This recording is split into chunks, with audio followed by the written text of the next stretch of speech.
How to remove card from Grab. Hey everyone, welcome to the channel. In this video, I'm going to show you how you can remove your card from your Grab account. So let's get started with today's video. To remove card from Grab, go ahead and then first launch the Grab app. Make sure that you are signed in to your account. Once you're signed into your account, this is the interface that you will see.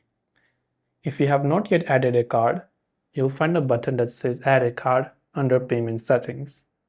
But if you've already added a card and would like to remove it, tap on the profile icon from the top right hand side. Then right from here, you'll find a section called Payment Methods. Go to Payment Methods. Here, you'll find a list of payment method you've added, whether it is a card, PayPal, or wallet, whatever else it is. You could select card section, and here you'll find the payment details that you've added.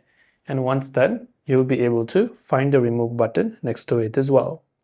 This way you can remove card from Grab. That's all for this video. Thanks for watching and see you in the next video.